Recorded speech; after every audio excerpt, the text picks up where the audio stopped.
Hello friends, our next lecture about the Planck's quantum theory. Planck's quantum theory से पढ़ने से पहले कुछ चीज़ें हम लोग ऑब्जर्व करते हैं जो हम लोग के रूटीन वर्क जैसे हम लोग करते हैं तो उसमें हम लोग ऑब्जर्व करते हैं। जैसे आपने कभी गौर किया होगा कि गर्मियों में आप लाइट की प्रेजेंस में सनलाइट के कांटेक्ट में आते हैं तो आपका शरीर गर्म हो जाता है। आपका शरीर गर्म हो जाता है तो आप गर्मियों में उस रेज से, उस सनलाइट से बचना चाहते हैं। इसी तरह से अगर समर की बात करते हैं, आप खुद महसूस करते हैं कि आप जाते हैं समर में धूप के कांटेक्ट में, यानी सनलाइट की प्रेजेंस में बैठना चाहते हैं। सनलाइट की जहां पर भी ज्यादा इंटेंसिटी वाला है, जहां पे ज्यादा दिखाई दे रहा है, वहां पे आप जाकर के धूप के सामने बैठ रहे हैं और एक वार्म फील करते हैं, वार्म फील अपने आप को करते हैं। इसका मतलब है कि जितने भी जैसे इलेक्ट्रोमैग्नेटिक वेव्स हैं वो कंटिन्यूअस एनर्जी को जो है प्रोपोगेट कर रही हैं और वो एनर्जी जब हमारी बॉडी अडॉप्ट करती है तो हमारी बॉडी को जो है गर्मी का एहसास होता है। ठीक, तो गर्मी में गर्मी का एहसास वो हमारे लिए एडवर्स इफेक्ट है, लेकिन ठंडी में गर्मी का एहसास जो है हमारे लिए जो है वो पॉजिटिव अप्रोच लेकर के आता है। तो प्लैंक्स क्वांटम थियरी में इसी चीज को हम लोग ऑब्जर्व करेंगे। और प्लैंक्स क्वांटम थियरी के बारे में ये भी कहा गया है कि जैसे इससे पहले अगर आप देखें वेव थियरी जो बताई गई थी कि वेव थियरी में जितने भी जैसे ब्लैक बॉडी रेडिएशन और साथ ही साथ जो है आपने पढ़ा था फोटो इलेक्ट्रिक इफेक्ट, या पढ़ेंगे आज आपको चर्चा करेंगे फोटो इलेक्ट्रिक इफेक्ट, इन सब का एक्सप्लेनेशन नहीं है। लेकिन अगर हम वेव थियरी और प्लैंक्स क्वांटम थियरी दोनों को कंबाइन कर दें तो इनका जो एक्सप्लेनेशन है यानी ब्लैक बॉडी रेडिएशन और साथ ही साथ फोटो इलेक्ट्रिक इफेक्ट का हम लोग एक्सप्लेनेशन कर सकते हैं। तो आइए देखते हैं पहले से प्लैंक्स क्वांटम थियरी क्या है। प्लैंक्स क्वांटम थियरी 1901 में इन्होंने जो है थियरी प्रपोज किया और उस थियरी को हम लोग क्या कहते हैं, प्लैंक्स क्वांटम थियरी। इसमें क्या क्या चीजें हैं, क्या क्या इसके पोस्टुलेट्स हैं, आइए इसको देखते हैं। तो इसमें जो पहला पोस्टुलेट्स आपका है, पोस्टुलेट्स, इसमें कहा क्या गया है, इसमें कहा यह गया है कि जैसे कोई भी इलेक्ट्रोमैग्नेटिक वेव है या इलेक्ट्रोमैग्नेटिक वेव से जो एनर्जी निकल रही है उसे हम लोग रेडिएंट एनर्जी कहते हैं। कोई भी रेडिएंट एनर्जी अगर प्रोपोगेट करती है तो वो एनर्जी जो है दो तरह से प्रोपोगेट कर सकती है। यह तो एनर्जी कंटिन्यूअस फॉर्म में इवॉल्व करती है, तो डिस्क्रीट अमाउंट में या डिसकंटिन्यूअस फॉर्म में। तो इन्होंने बताया कि जो एनर्जी होती है वो डिसकंटिन्यूअस मैनर में जो है वो इवॉल्व या एब्सॉर्ब करती है। यानी रेडिएंट एनर्जी, क्या कहा हमने, पहला पॉइंट है, जो पहला पॉइंट है radiant energy is emitted, radiant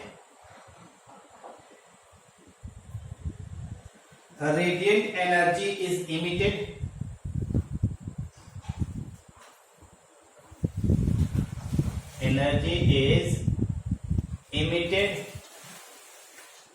or absorbed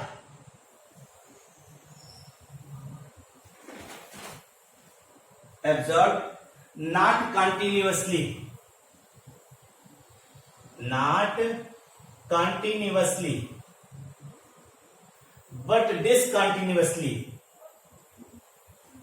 but discontinuously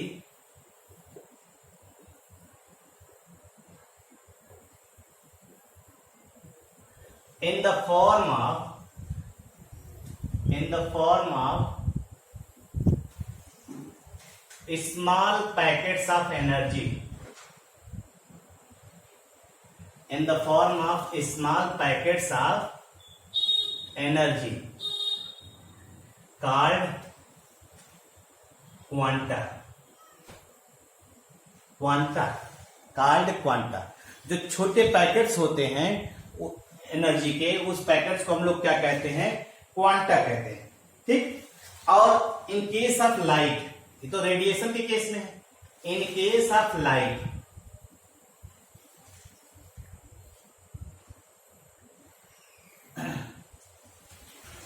these small packets,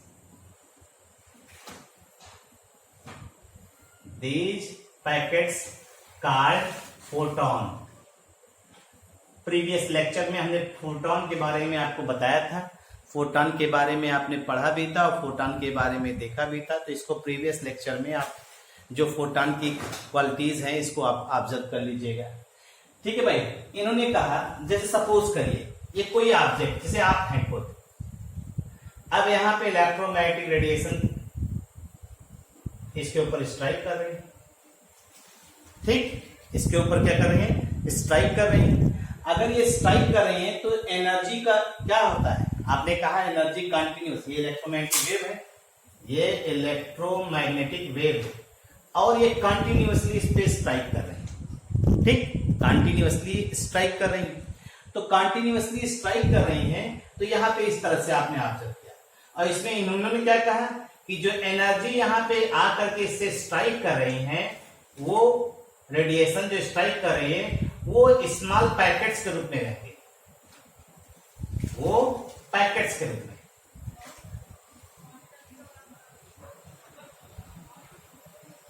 ये पैकेट्स के रूप में दिखाई देती। ठीक है भाई, आपका जो है ये कंटिन्यूअस सप्लाई, ये भी कंटिन्यूअस सप्लाई है भाई।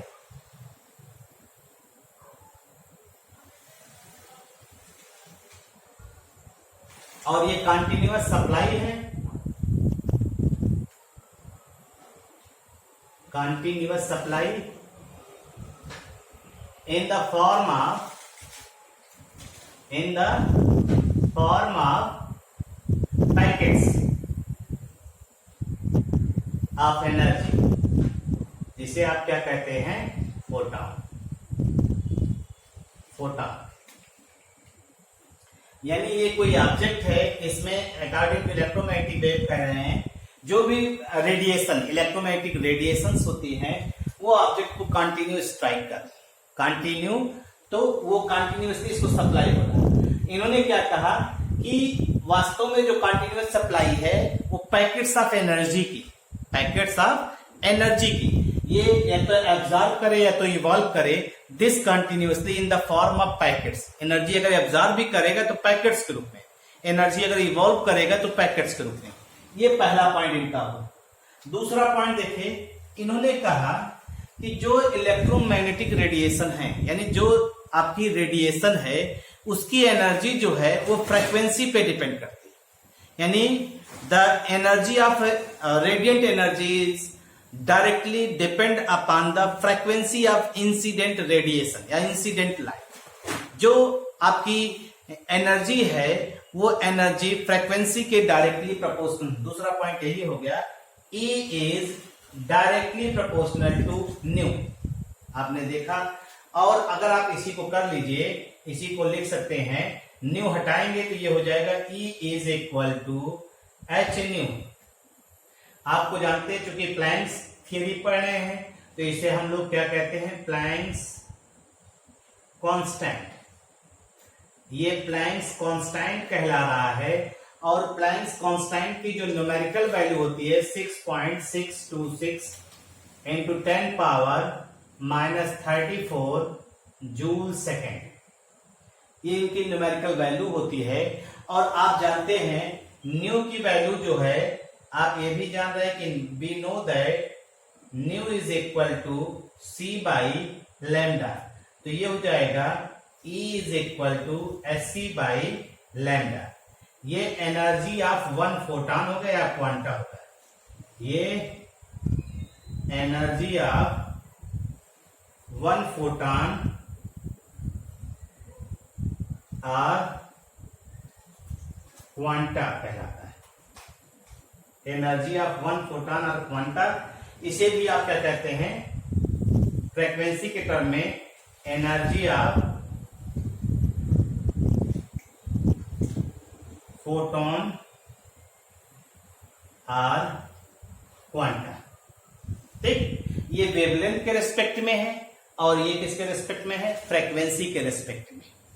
तो ये दो पॉइंट इसके हमने बताया कि रेडिएंट एनर्जी जो है वो जो रेडिएट करती है एनर्जी या इमिट या एब्जॉर्ब करती है कंटिन्यूअसली नहीं, discontinuously in the form of small packet, that packets are called quanta या फोटॉन। फिर आपने बताया कि एनर्जी जो होती है वो फ्रीक्वेंसी के डायरेक्टली प्रोपोर्शनल होती है। नेक्स्ट तीसरे पॉइंट में कहा गया कि जब भी आपकी इलेक्ट्रोमैग्नेटिक रेडिएशंस हैं, ये जब भी प्रोपोगेट करती है तो एनर्जी जो डिसकंटिन्यूअसली ये इवॉल्व या एब्जॉर्ब कर रही है वो होल नंबर में एब्जॉर्ब करेगी। जैसे ऐसा नहीं, जैसे अंडे की दुकान पे आप जाते हैं तो आप हमेशा 2 अंडे 4 अंडे डजन हाफ डजन ऐसे मांगते हैं, मतलब 2 4 6 8 10 1 3 4 5 7 चाहे जो भी नंबर मांगते हैं। ऐसा आप नहीं कहेंगे 1.5 अंडे दे दीजिए, 2.5 अंडे दे दीजिए, ऐसा तो आप नहीं करेंगे। आप सीधे सीधे होल नंबर में मांगे। ऐसे ही यहां पर भी है, जब ये रेडिएशन जो है प्रोपोगेट करती है स्पेस में तो एनर्जी जो इवॉल्व या एब्जॉर्ब कर रही है वो एनर्जी इवॉल्व या एब्जॉर्ब करेगी इन द होल नंबर। ठीक है भाई, तो ये जो एनर्जी है आपका फ्रीक्वेंसी के रेस्पेक्ट में ये 1 फोटॉन की है। इसका मतलब है अगर हम मान लें कि एनर्जी इवॉल्व कर रही है, नंबर ऑफ फोटॉन की बात करते हैं तो इसी में n से मल्टीप्लाई कर देंगे, E equal to NH nu ये वैल्यू हो जाएगी। तो इसी को हम लोग ऑब्जर्व करते हैं। तो आइए देखते हैं तीसरा पॉइंट क्या है। तीसरे पॉइंट में ये बता रहा है, देखिए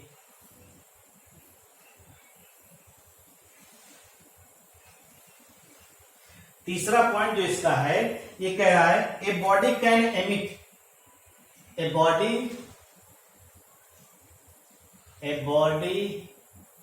कैन एमिट और एब्जॉर्ब, बॉडी कैन एमिट और absorb, body can emit absorb one energy only in the form of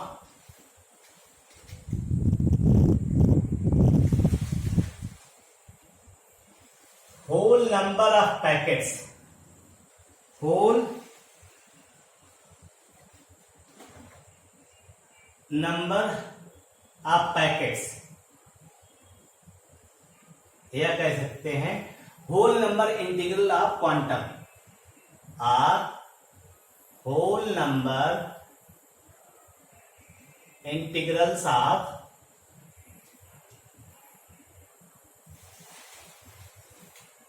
quantums. अभी आपने कहा 1 फोटॉन की एनर्जी जो है E equal to H nu. अब आप इसी को देख सकते हैं NH न्यू, और ये N जो है इंटीजर्स, वैल्यू क्या हो सकती है, दैट इज 1 2 3 इस तरह से हो सकती है। तो n की ये सीधा सीधा ये न्यूमेरिकल वैल्यू हो गई।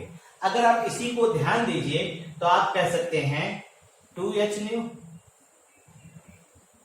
h new, 2h new, 3h new, 4h new and so on. इतनी एनर्जी है तो ये इवॉल्व करेगा तो एब्जॉर्ब।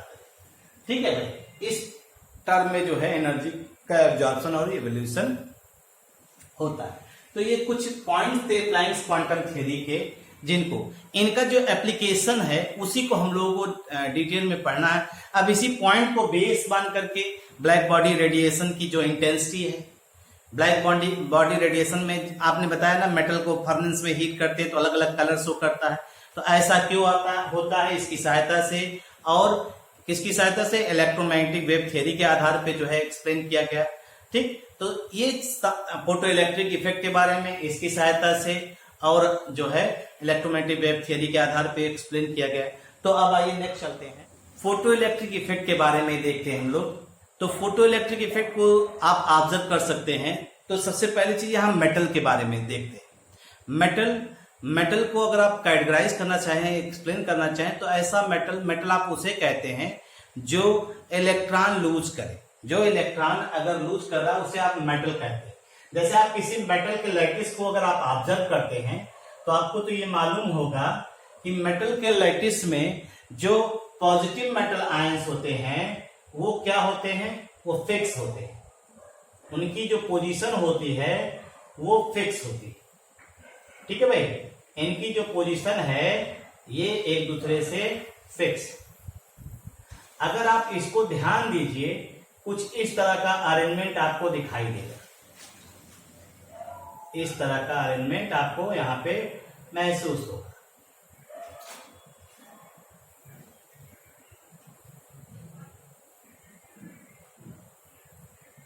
ये अगर हम मान लीजिए ये पॉजिटिव मेटल आयन जिसे आप कर्नेल्स कहते हैं, ये पॉजिटिव मेटल आयंस है जिसे आप कर्नेल्स कहते हैं।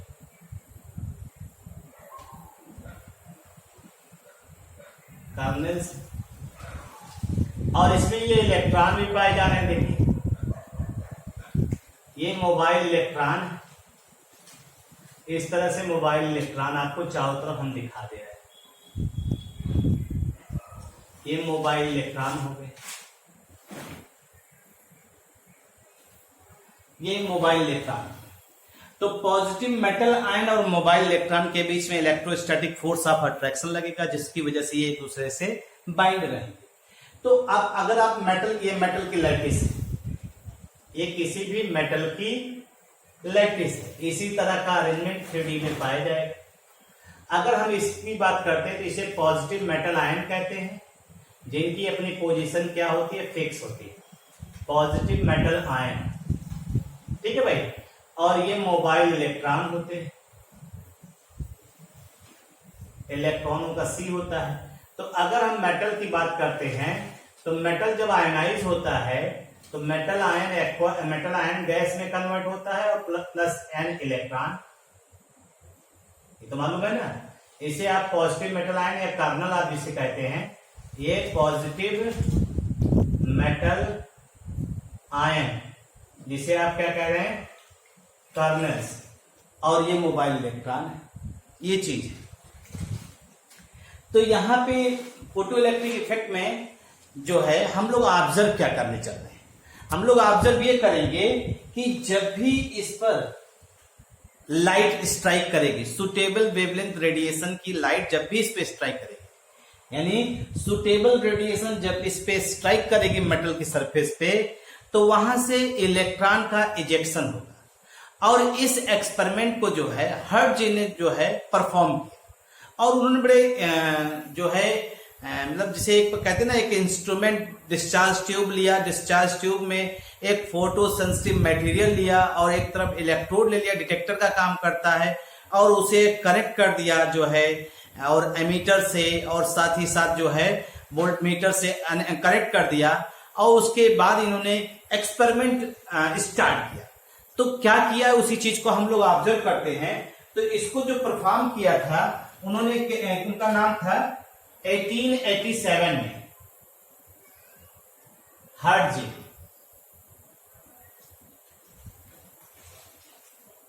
ठीक, और इसमें इन्होंने परफॉर्म क्या किया था, इन्होंने कहा था जैसे एक डिस्चार्ज ट्यूब ले लीजिए, जैसे आपने अभी पढ़ा था डिस्कवरी ऑफ पार्टिकल्स के बारे में, सब एटॉमिक पार्टिकल्स के बारे में।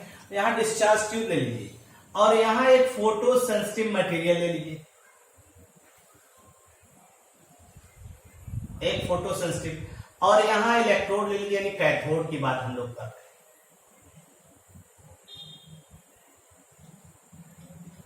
और इसे आपने कनेक्ट कर दिया,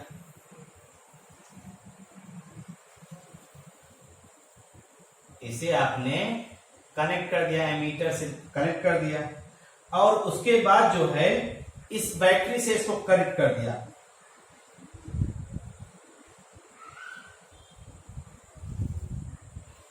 एक तरफ जो है आपने कर दिया निगेटिव और एक तरफ कर दिया पॉजिटिव।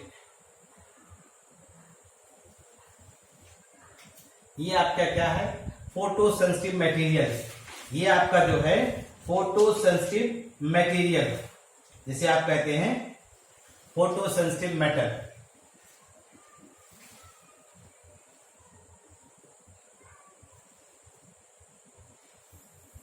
फोटो सेंसिटिव मेटल, आप यहां पे रिएक्टिव मेटल ही लेंगे, क्योंकि रिएक्टिव मेटल ही जो है वो आसानी से इलेक्ट्रॉन को लूज करता है, क्योंकि उसकी आयनाइजेशन एनर्जी क्या होती है, उसकी आयनाइजेशन एनर्जी जो होती है वो लो होती है, और आयनाइजेशन एनर्जी लो होने की वजह से हम लोग जो है रिएक्टिव मेटल का ही इस्तेमाल करते हैं। तो यहाँ पे आपने रिएक्टिव मेटल ले लिया और इसको आपने कनेक्ट कर दिया, इसको माइनस मान लिया और इसको क्या मान लिया, प्लस। अब ये फोटोसेंसिटिव, अब इस पे आप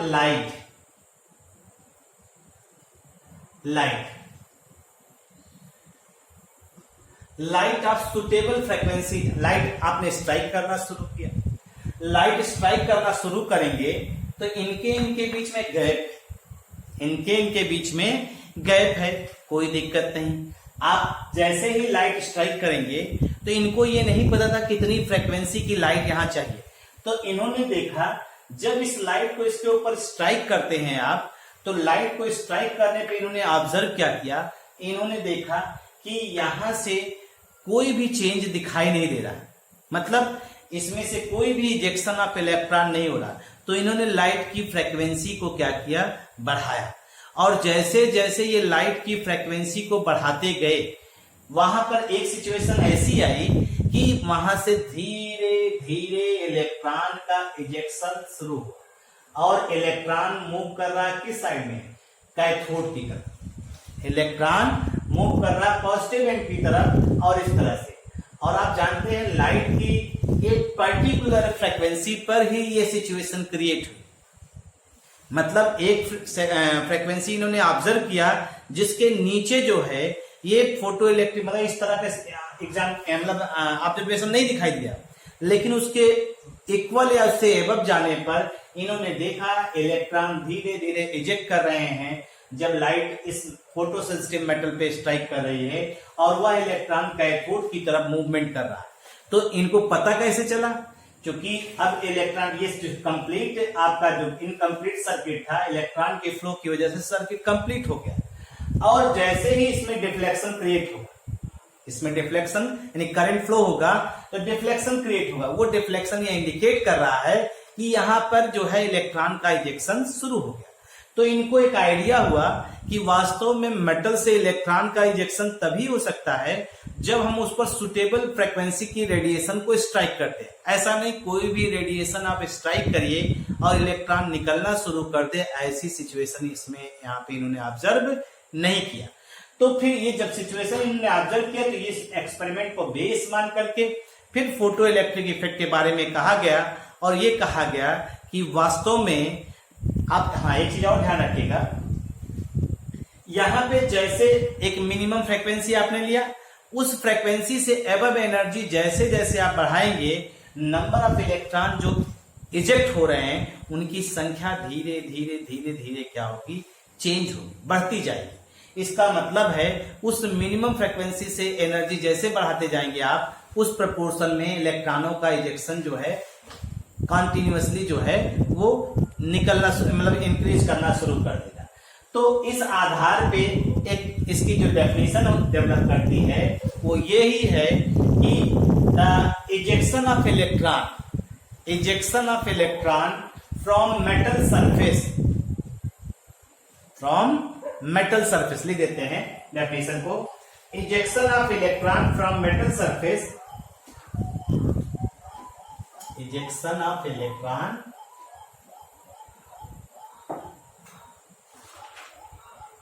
the ejection of electron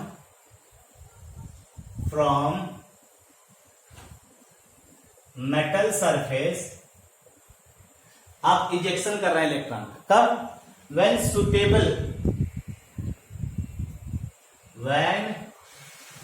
suitable frequency या इसी क्या कहते हैं wavelength,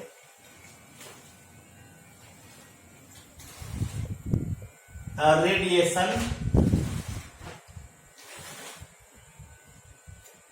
strikes on it called photoelectric effect,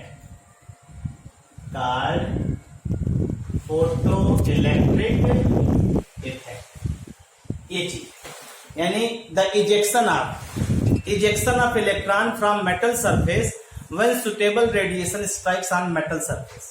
ठीक, ऐसे रेडिएशन की अभी हम लोग चर्चा करेंगे। तो इस डेफिनेशन को हम लोग क्या कहते हैं, फोटो इलेक्ट्रिक इफेक्ट। ये फोटो इलेक्ट्रिक इफेक्ट आपको मालूम है, ग्रुप फर्स्ट के जो मेंबर्स होते हैं उनकी आयोनाइजेशन एनर्जी लो होती है।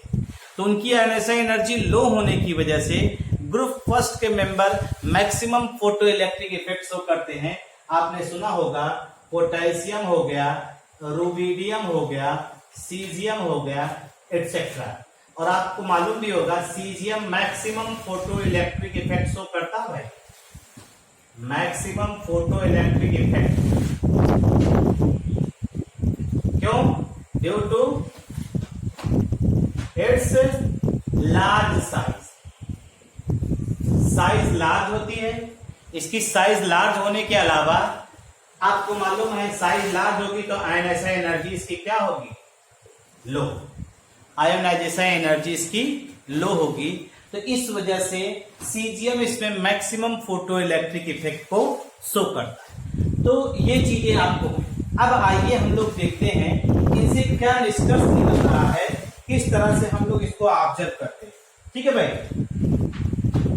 तो आइए अब देखिए एक्सप्लेनेशन की बात कर रहे हैं, इससे क्या रिजल्ट हम लोगों ने ऑब्जर्व किया। और जो ये है important observation and explanation of photo electric effect. और इस फोटो इलेक्ट्रिक इफेक्ट को समझाने के लिए हम लोग मैक्सवेल्स थियरी और प्लैंक्स क्वांटम थ्योरी दोनों को इस्तेमाल करके इस चीज को ऑब्जर्व करेंगे। और आपने यही कहा कि किसी भी मेटल के सरफेस पे जब आप सुटेबल रेडिएशन की लाइट स्ट्राइक करते हैं तो मेटल की सरफेस से इलेक्ट्रॉन का इजेक्शन होता है, और मेटल की सरफेस से इलेक्ट्रॉन के इजेक्शन को ही हम लोग क्या कह रहे हैं, क्या कह रहे हैं भाई, फोटो इलेक्ट्रिक इफेक्ट। और आपने ये भी नाम दिया कि जो इलेक्ट्रॉन इजेक्ट हो रहा है उस इलेक्ट्रॉन का नाम आपने दिया फोटो इलेक्ट्रॉन। इतनी चीजें हैं यहाँ पे जो हो रही है।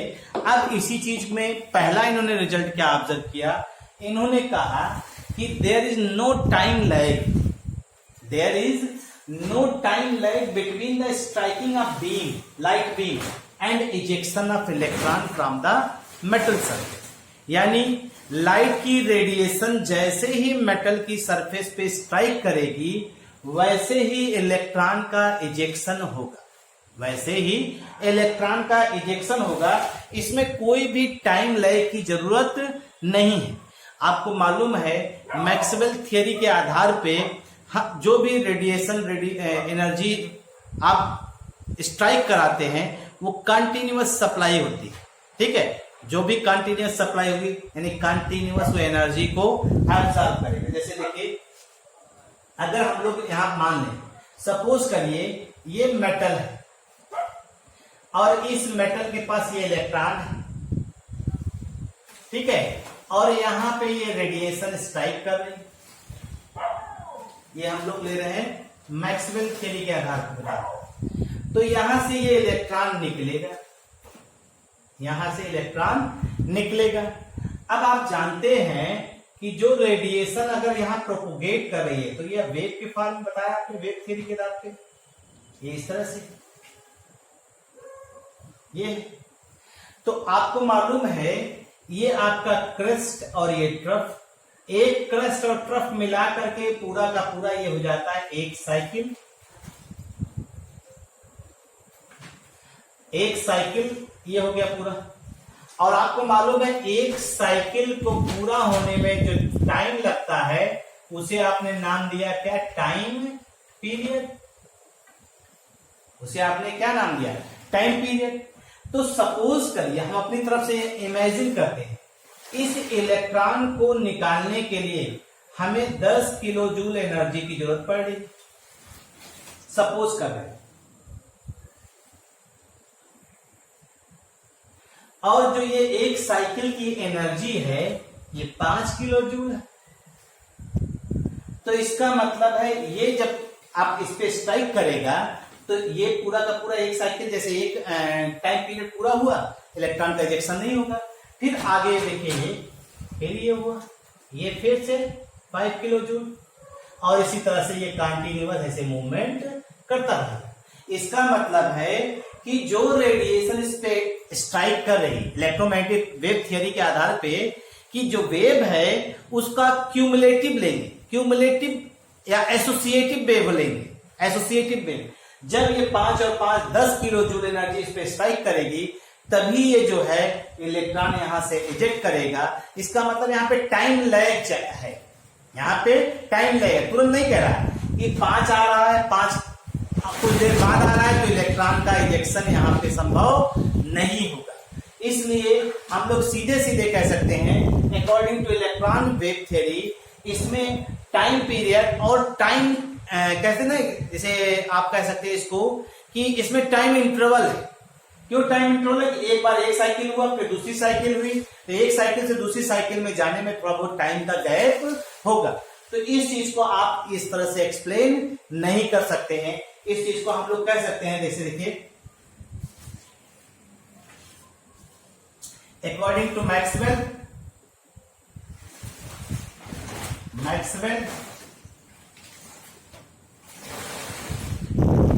Energy emission,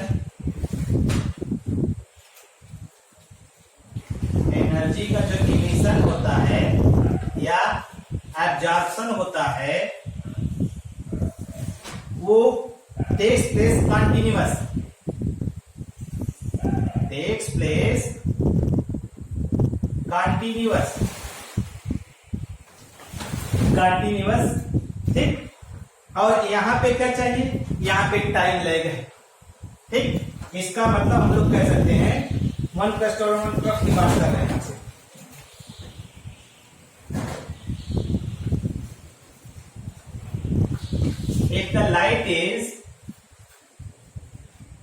If the light is in the waveform, in the waveform, if the light is in the waveform, then there is time period. Then there is time period for completion of one cycle, completion of one cycle, time period की जरूरत पड़ रही है, ठीक है भाई, ठीक। Hence here we can time lag between, hence here required some time lag, some time period is equal to, जिसे हम लोग कहते हैं time period is equal to time interval, time period is equal to time interval, ठीक है। अब अगर planks quantum theory की बात करें तो उसमें कहा गया कि फोटॉन है, फोटॉन स्ट्राइक कर रहा है और पार्टिकल जब स्ट्राइक करेगा तो जहां पर स्ट्राइक करेगा वहां से इलेक्ट्रॉन का इजेक्शन होगा। इसी चीज को हम लोग इस तरह से ऑब्जर्व कर सकते हैं। सीधे सीधे अगर देखा जाए इसको तो हम लोग कह सकते हैं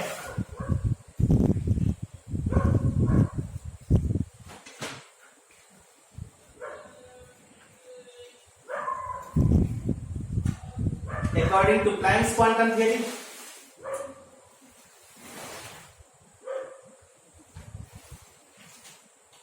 क्वांटम थियरी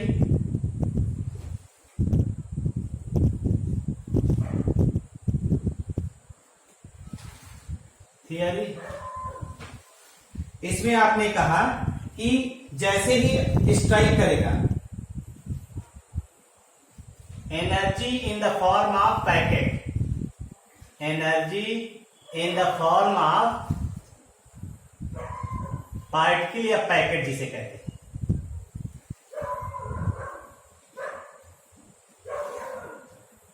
स्ट्राइक्स यानी पार्टिकल नेचर सपोर्ट कर रहा है, स्ट्राइक्स एंड इजेक्ट इलेक्ट्रॉन। मतलब इसमें आपको कुछ करना, वहां पे क्या था, वहां पे क्यूमुलेटिव वेव होना पड़ेगा, वेव को एक दूसरे से ज्वाइन करना पड़ेगा, इसमें टाइम लैग की जरूरत पड़ेगी, जबकि इसमें ऐसा सिचुएशन यहाँ पे क्रिएट नहीं होता। तो ये आपका पहला पॉइंट था। अब आइए नेक्स्ट पॉइंट है इसका दूसरा, उसको आप जब अब देखिए नेक्स्ट पॉइंट है, अभी आपने कहा कि मेटल से इलेक्ट्रॉन को इजेक्ट करने के लिए मिनिमम फ्रीक्वेंसी की जरूरत पड़ती है। तो हर मेटल के लिए एक मिनिमम फ्रीक्वेंसी रिक्वायर्ड होती है और उस मिनिमम फ्रीक्वेंसी को आप क्या कहते हैं? Threshold frequency. और ये थ्रेशोल्ड फ्रीक्वेंसी को हम लोग किससे डिनोट करते हैं? न्यू जीरो से। और आपको मालूम है न्यू जीरो डिफरेंट मेटल की डिफरेंट होगी, कारण उसका भी होता है mu zero different for different metal, because her metals के अंदर जो इंटरमॉलिक्यूलर फोर्सेस होते हैं वो डिफरेंट होते हैं, इसलिए न्यू जीरो की वैल्यू क्या होगी? डिफरेंट होगी। अगर आप देखिए न्यू यानी फ्रीक्वेंसी ऑफ इंसिडेंट लाइट और न्यू जीरो जो है जिसे हम लोग क्या कहते हैं? Threshold frequency. अगर न्यू की वैल्यू जो इंसिडेंट लाइट की फ्रीक्वेंसी जो है न्यू जीरो से कम होगी तो वहां पे हम फोटो इलेक्ट्रिक इफेक्ट को ऑब्जर्व नहीं कर पाएंगे। न्यू जीरो की value new is greater than mu zero, ठीक है। अगर इसकी वैल्यू इससे कम है तो कभी भी हम लोग फोटो इलेक्ट्रिक इफेक्ट की वैल्यू मतलब ऑब्जर्व नहीं कर पाएंगे। यानी हर मेटल के लिए एक मिनिमम फ्रीक्वेंसी होनी चाहिए, यानी न्यू जीरो की न्यू बराबर हो न्यू जीरो के या न्यू ग्रेटर हो न्यू जीरो से, तभी हम लोग फोटो इलेक्ट्रिक इफेक्ट ऑब्जर्व करेंगे। अभी हमने एक्सपेरिमेंट दिखाया था, उसमें बताया था फ्रीक्वेंसी जैसे जैसे बढ़ा रहे हैं आप देखिए फ्रीक्वेंसी बढ़ने के साथ साथ नंबर ऑफ इलेक्ट्रॉन जो इजेक्ट होने वाली थी उनकी संख्या बढ़ रही थी, तो वो डिपेंड कर रही थी यहाँ पे फ्रीक्वेंसी इसी। फिर हमने आपसे कहा अगर इसी चीज को आप ऑब्जर्व करिए तो आप देखिए अकॉर्डिंग टू वेव थियरी की बात करते हैं। वेव थियरी की बात करते हैं, अभी हमने बताया साइकिल है, यहाँ इलेक्ट्रॉन निकलने के लिए अब आपको मालूम है इसमें टाइम पीरियड लगेगा, ये भी टाइम पीरियड है। अब इस टाइम पीरियड की अपनी न्यूमेरिकल वैल्यू हमने लिया, मान लीजिए सपोज करिए यहाँ 5 है और हमें 10 की जरूरत पड़ेगी, 10 किलो जूल इलेक्ट्रॉन की जरूरत पड़ेगी। तो यहाँ टाइम पीरियड से नहीं, अब आप देखिए तो जब भी आप क्या करेंगे? कंटिन्यूअस एनर्जी सप्लाई कर कंटिन्यूअस वेव को इस मेटल सरफेस पे स्ट्राइक करा रहे हैं और वो कंटिन्यूअस जब क्यूमुलेटिव फॉर्म में हो जाएगा, ऐड हो जाएगा, ऐड होने के बाद वो इलेक्ट्रॉन यहां से इजेक्ट करे, ऐड होने के बाद ही इलेक्ट्रॉन का इजेक्शन यहां पे होगा। अब यहां पे दूसरी चीज देखिए क्या कह रहे हैं, दूसरी चीज हमने अगर कहा according to Planck's quantum theory, आपको मालूम है मेटल की सरफेस में इलेक्ट्रॉन बाइंड है और उस बाइंड जैसे ये है मेटल, इलेक्ट्रॉन है पॉजिटिव मेटल आयन, इनके बीच में बांड है, तो इस बांड को तोड़ने के लिए आपको एनर्जी चाहिए, मिनिमम एनर्जी चाहिए और उस एनर्जी को हम लोग क्या कहते हैं? Binding energy.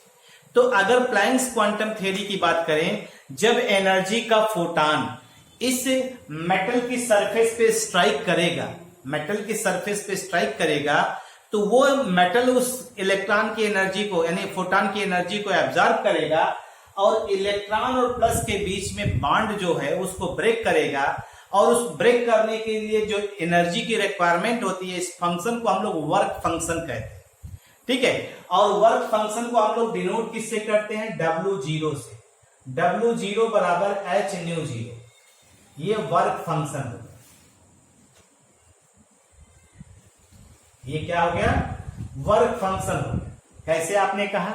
भाई अगर किसी को आप घर से बाहर बुलाना चाहते हैं तो घर की जो घर का जो इन्फ्लुएंस है उस इन्फ्लुएंस ज्यादा इन्फ्लुएंस लगाएंगे तभी तो कोई बाहर आएगा।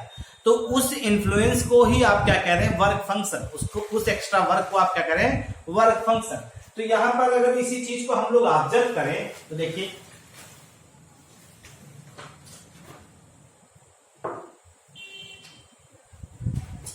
जैसे जो आपने एनर्जी सप्लाई किया, एनर्जी ऑफ फोटॉन, ये बराबर आपने h न्यू दिया। जब मेटल की सरफेस को स्ट्राइक करेंगे तो ये जो है आपका यही कहां यूज होगा? Use to free electron, use to free electron. और जब इलेक्ट्रॉन को ये फ्री करेगा तो आप ध्यान रखिए उसे हम लोग क्या कहते हैं? Work function. और इसे W0 से डिनोट करते हैं और ये बराबर क्या हो जाएगा? h mu zero. ठीक। और अगर आप इसी को देखना चाहते हैं तो ये हो जाएगा E equal to H nu 0। इसे आप लोग कहेंगे थ्रेशोल्ड एनर्जी। मतलब इसी फोटॉनिक एनर्जी का कुछ हिस्सा यहां खर्च हुआ इस इलेक्ट्रॉन को फ्री करने में, जो बाइंडिंग एनर्जी है उसे ब्रेक करने। ये बराबर बाइंडिंग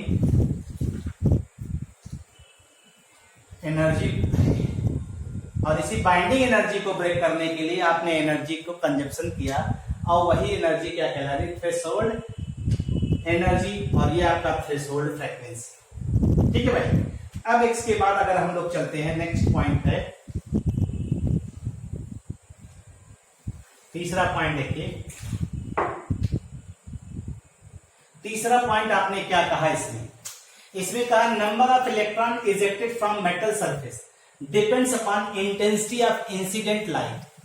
जो नंबर ऑफ इलेक्ट्रॉन इजेक्ट कर रहे हैं मेटल सरफेस से, वो किस बात पे डिपेंड कर रहे हैं, intensity of incident light. Intensity मतलब ब्राइटनेस, इंटेंसिटी मतलब यहां पे ब्राइटनेस से रिलेटेड है, but does not depends upon it's frequency. अगर हम इसी चीज को ऑब्जर्व करें तो आइए इसको ऑब्जर्व करके देखते हैं कैसे क्या कह रहा है। तो देखिए आपने कहा ये मेटल का सरफेस है, ये मेटल का सरफेस है, और इस पे रेडिएशन ये स्ट्राइक कर रही, ये रेडिएशन स्ट्राइक कर रही। तो according to electromagnetic wave theory की बात कर रहे हैं। इंटेंसिटी आपने कहा क्या, इजेक्टेड इलेक्ट्रॉन के डायरेक्टली प्रोपोर्शनल है। तो इसका मतलब है जो आपका इंटेंसिटी है वो किस बात पे डिपेंड करता है, इंटेंसिटी मतलब ब्राइटनेस हमेशा नंबर ऑफ फोटॉन पे डिपेंड करता है, नंबर ऑफ फोटॉन पे डिपेंड करता है।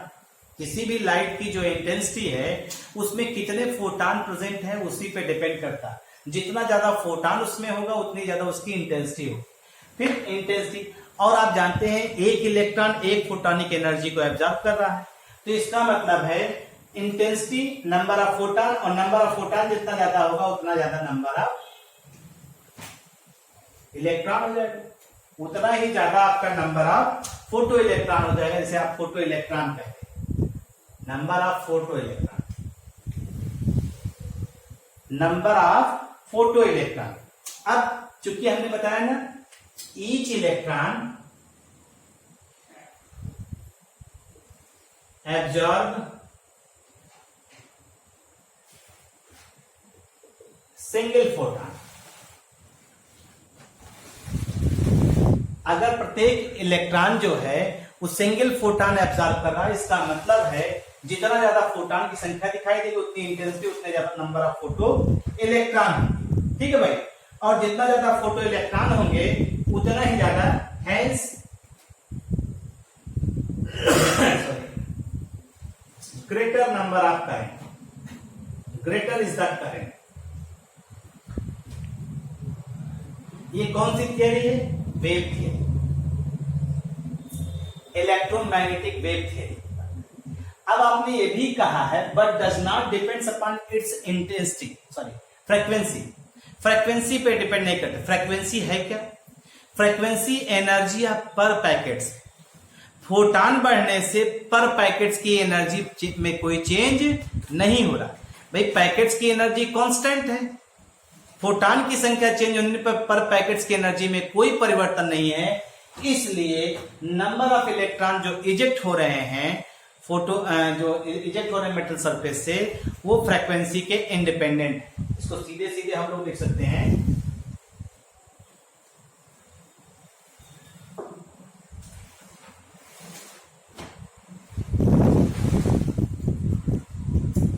If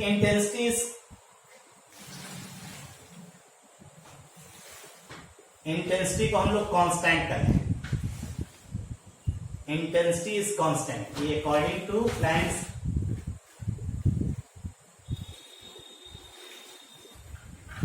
theory.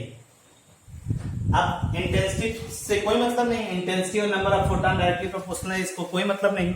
इंटेंसिटी को अगर कांस्टेंट कर रहे हैं और न्यू को इंक्रीज कर रहे हैं, न्यू को इंक्रीजेस, ठीक, देन द एनर्जी ऑफ पर photon increases.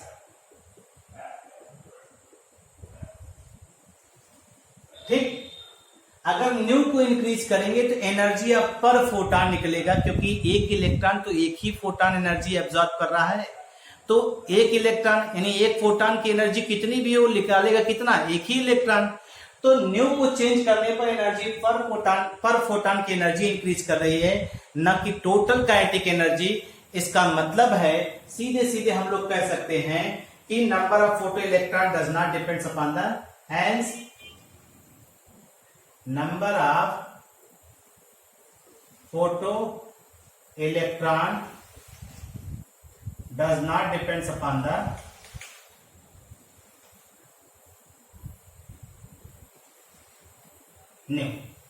new of incident light, new of incident light. ये आप सीधे सीधे कर सकते हैं, इस चीज को आप ऑब्जर्व कर रहे हैं। नेक्स्ट पॉइंट है, बताया था फोटो इलेक्ट्रिक इफेक्ट में 3 पॉइंट बताया था। चौथा पॉइंट है काइनेटिक एनर्जी जो इजेक्टेड इलेक्ट्रॉन है directly proportional to frequency of incident radiation and independent of its intensity. इसको चर्चा करने से पहले, अभी से पहले हमने ब्राइटनेस के बारे में आपको बताया था। तो एक कॉमन एग्जांपल लेते हैं जिसको आप ऑब्जर्व करेंगे। जैसे हमने यहाँ मेटल का पीस लिया और इस मेटल के पीस में इलेक्ट्रॉन है, पॉजिटिव आयन कर्नल्स हैं। तो हमने आपसे कहा कि ये पोटेशियम का मेटल है और पोटेशियम के मेटल की जो थ्रेशोल्ड फ्रीक्वेंसी दिया गया है वो 5.0 सेकंड इनवर्स ये दिया गया है। अगर आप इसी को ऑब्जर्व करिए, इसी को देखिए, यहाँ पे हमने इस पे रेड लाइट स्ट्राइक किया, हाई इंटेंसिटी ज्यादा है, उसके बाद भी ये इजेक्शन ऑफ इलेक्ट्रॉन नहीं क्रिएट करता, नहीं कॉज करता। उसका कारण है इसकी थ्रेशोल्ड फ्रीक्वेंसी जो है वो लेस देन, किससे, सॉरी, इसकी जो फ्रीक्वेंसी है वो less than threshold frequency. Red light की जो फ्रीक्वेंसी है थ्रेशोल्ड फ्रीक्वेंसी से कम होने की वजह से, रेड लाइट हाई इंटेंस होने की वजह से भी ये इलेक्ट्रॉन का इजेक्शन नहीं करती।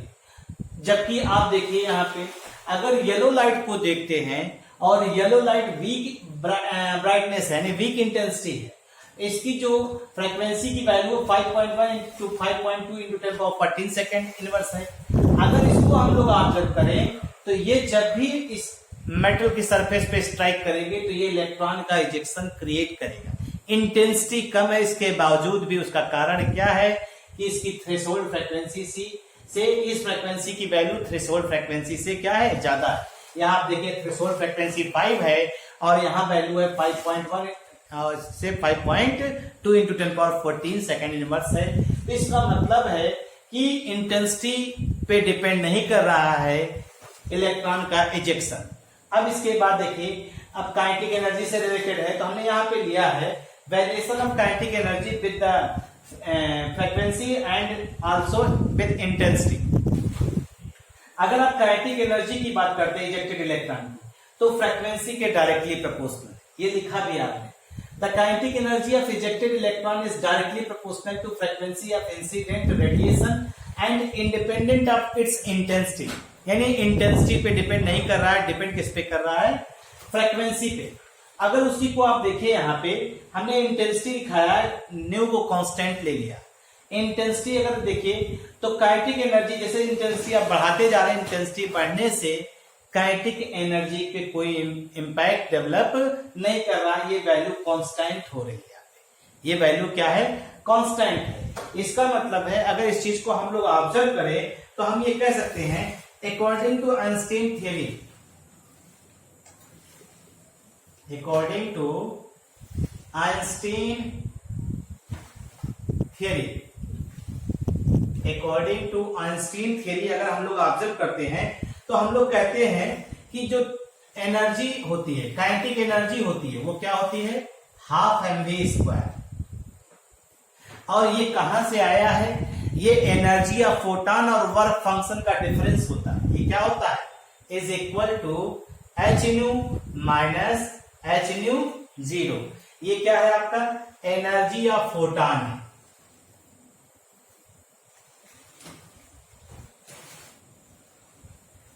और ये क्या है आपका? Work function. वर्क फंक्शन, इस चीज को आप ऑब्जर्व कर सकते हैं। तो सीधे सीधे आप लिख सकते हैं kinetic energy is equal to H nu minus H nu 0। आपने अभी पढ़ा ही है, एच न्यू जो होता है वो सी बाई लैम्डा होता है। We know that nu is equal to C by lambda. तो अगर आप काइनेटिक एनर्जी इसी को लिखना चाहते हैं, S C by lambda minus S C by lambda 0, ये हो सकता है। इस चीज को आप ऑब्जर्व कर सकते हैं। अगर इसी को आप दिखाना चाहें तो आगे आप इसको इस तरह से ऑब्जर्व भी कर सकते हैं, सीधे सीधे।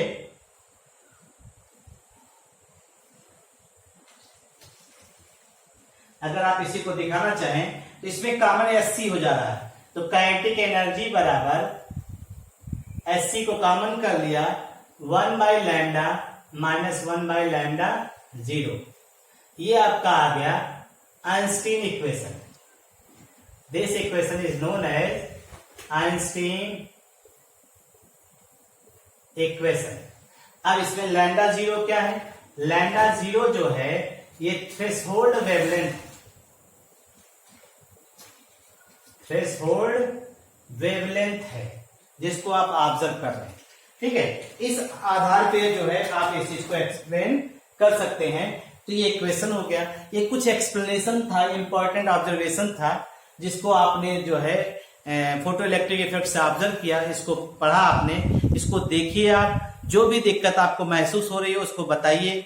आप जो है कमेंट बॉक्स में जाकर शेयर करिए और बताइए कि ये प्रॉब्लम आपको हो रही है। फिर उसको इम्प्रूव करके जो है फर्दर जो है नेक्स्ट वीडियो अपलोड किया जाएगा। इसको पढ़िए और अच्छे से पढ़िए, अच्छे से नोट तैयार करिए, जिससे आपका जो है आगे का जो सिलेबस है वो और तेजी से मूव कर सके। इतना पढ़ करके आगे का नेक्स्ट लेक्चर में देखा जाएगा। Thank you.